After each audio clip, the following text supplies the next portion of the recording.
Before he became 007, James Bond had one mission that changed everything.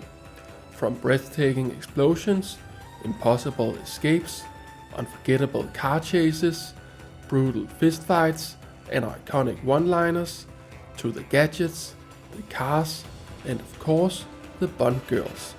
These are the 33 iconic moments that make 007 First Light unforgettable. In the prologue mission on Iceland, Bond ignores MI6 orders, saves the civilians and destroys the asset.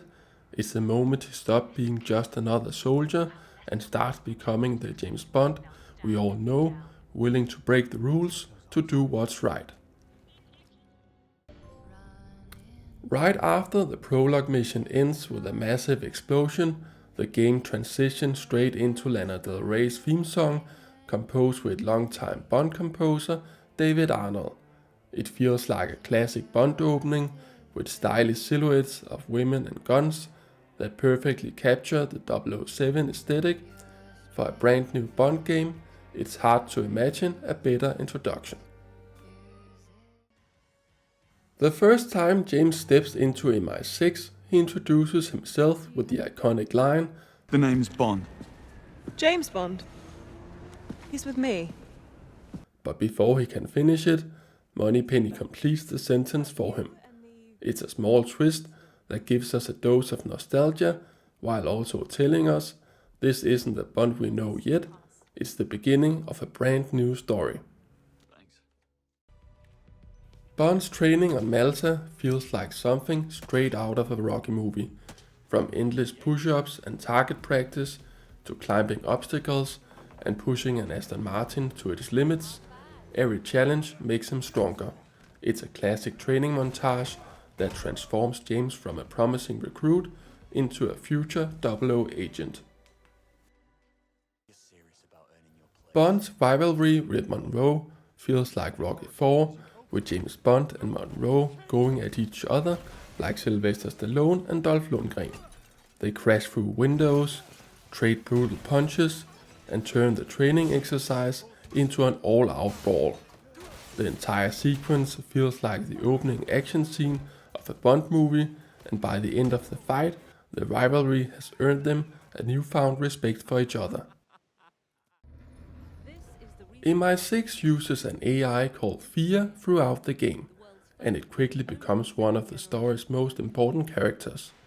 As AI becomes part of everyday life, 007 First Light asks how much responsibility we should hand over to it. It never tries to lecture the player, it simply gives you something to think about. Q Branch is exactly how you imagine MI6 research department. Scientists experiment with new technology, engineers fine-tune custom luxury cars, technicians develop Bond's latest gadgets, and every room is filled with prototypes waiting to be tested. It feels like a real workplace where the next iconic Bond gadget is always being built. What starts as a night out celebrating with the other recruits quickly turns into Bond's first real mission. It reminds me of the Berlin nightclub mission in Hitman, as you're suddenly infiltrating a drug deal, sneaking through staff-only areas, crashing a private party, and even ending up in a fistfight.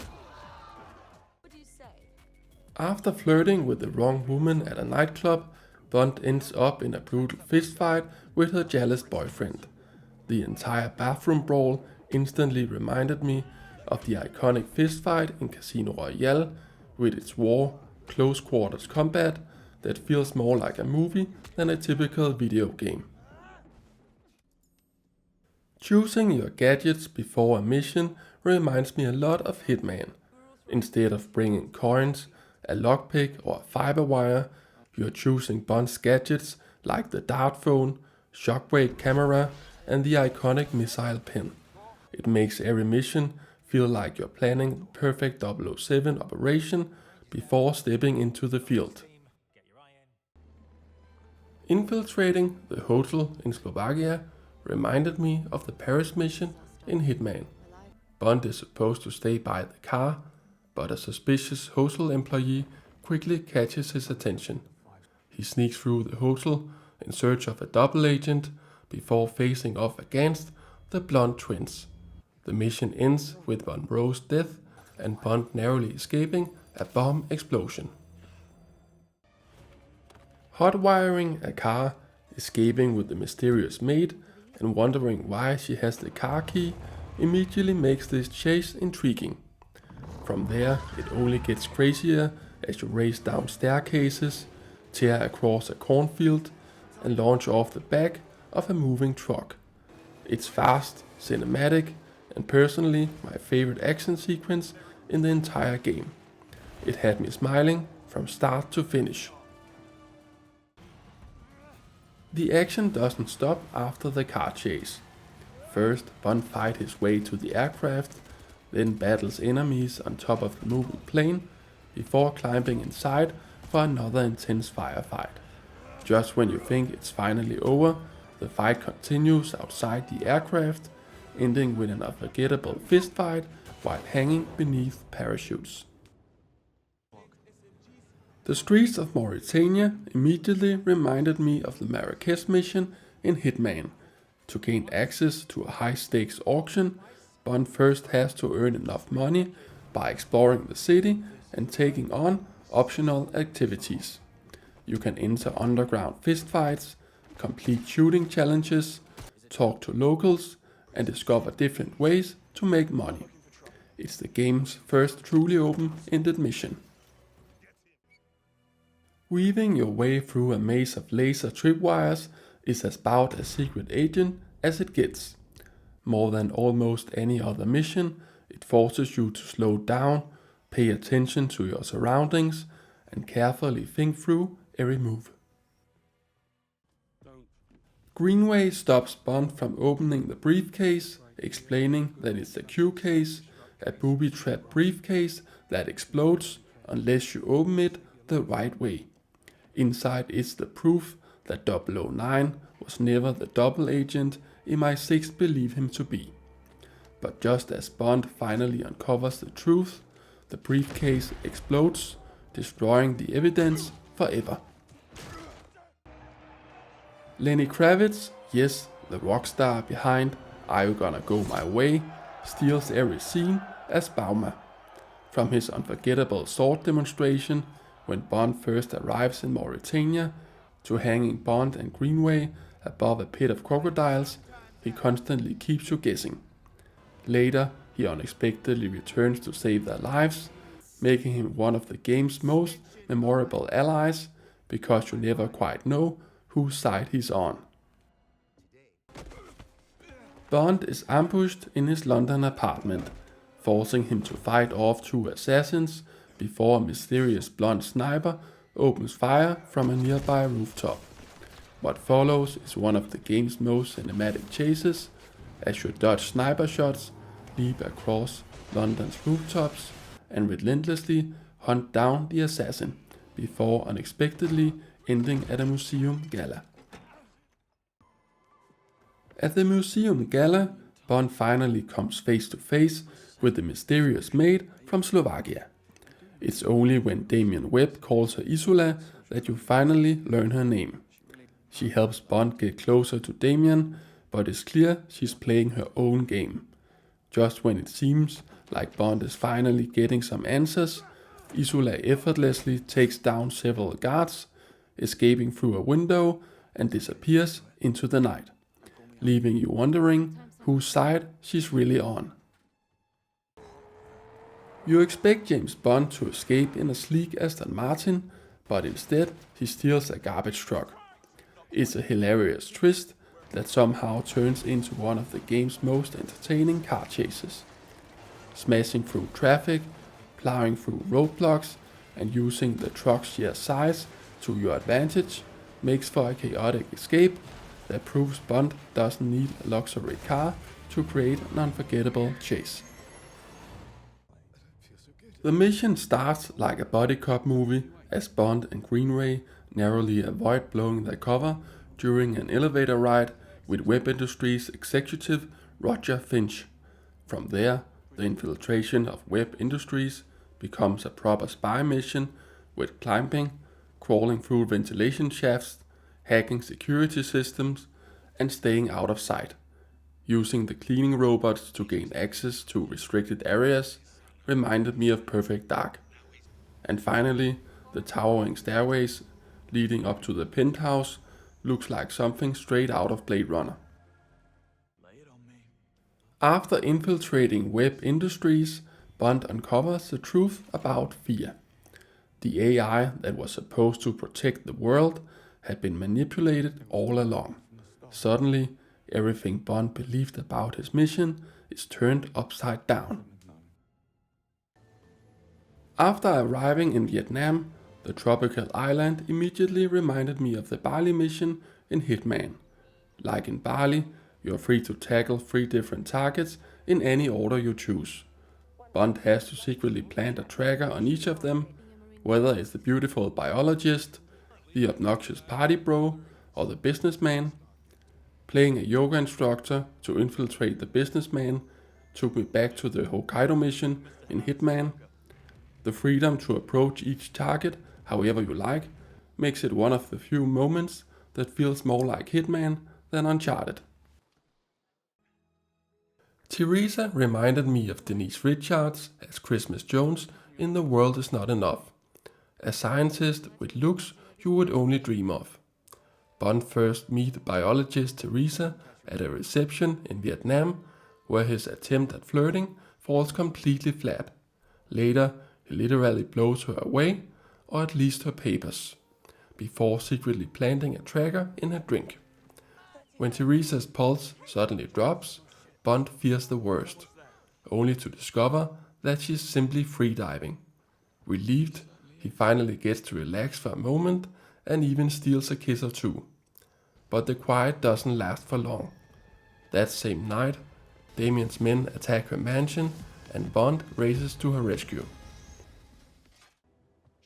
Bond and Greenway don't exactly get along at first.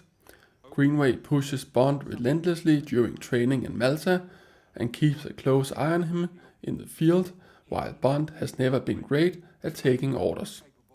But through their missions together in Mauritania, Webb Industries and Vietnam, they slowly earn each other's respect.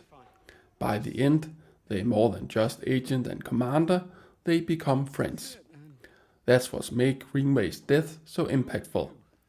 The same is true of Monroe. They start out as rivals, but just as they finally become friends, Monroe dies. It's a tragic pattern that follows Bond throughout the game. I've been waiting the entire game for someone to order a vodka martini, and finally it happened. After Bond and the mysterious femme fatale Isola team up, she makes him a drink aboard her boat. Vodka martini. Shaken, not stirred. What's the difference? I want what I want, James. After wondering about shaken not stirred my entire life, it finally felt like there was a reason behind it.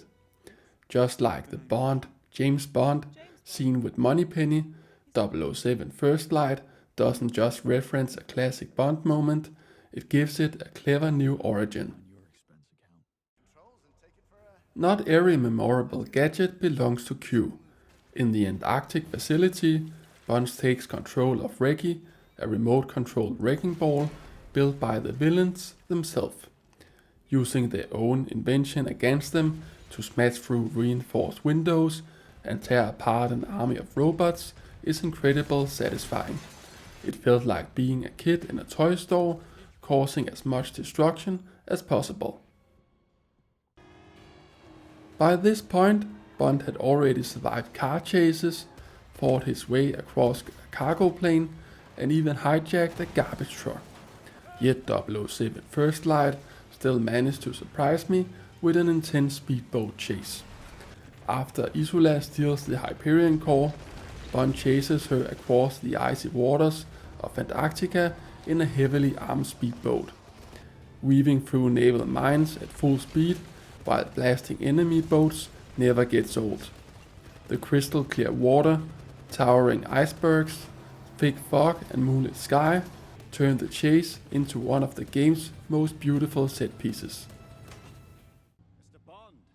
At the Antarctic facility, Bond finally confronts Sir Nicholas Webb, the mastermind behind the conspiracy.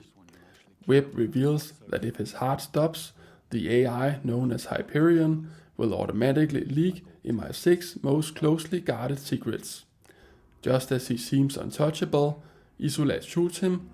Bond is forced to keep the villain alive long enough to disconnect Hyperion. By this point, we already driven some incredible cars: an Aston Martin in Malta, a Jaguar in Slovakia, and a Land Rover across the deserts of Mauritania. The Aston Martin Valhalla comes equipped with AI, machine guns and missiles, turning it into the ultimate Bond car. Instead of another high-speed chase, the game lets you unleash its full firepower, blasting through enemy forces in spectacular fashion. Everything had been building to this moment. Bond finally confronts Damian Webb in a multi-phase boss fight, starting by using the environment to his advantage, then taking control of a turret, before ending in a brutal hand-to-hand fight. Bond and Damian falls into the water together, but Isola saves Bond at the very last moment. She kisses him, smiles and says, "Don't get used to it." It's a callback to the line she first used when they met at the hotel in Slovakia. Will Isola return in the next game? I definitely hope so. The final scene takes place beside Green Ray's grave, where M finally offers Bond his 00 designation. She suggests 001, but Bond has another idea. Since he was the 7th recruit in the program, he asks if he can be 007 instead. M smiles, agrees, and replies, "Happens to be my lucky number." The perfect ending to Bond's first adventure. Just before the end credits, the words "James Bond will return" appear on the screen. It's a tradition that dates back to the classic Bond films and has appeared in several Bond games as well. Seeing those 4 words always gets me excited for the next adventure. Those were my most iconic moments from 007 First Light. Did I miss your favorite moment? Please let me know in the comments. If you enjoyed the video, be sure to like and subscribe, and for more iconic moments, check out this video right here.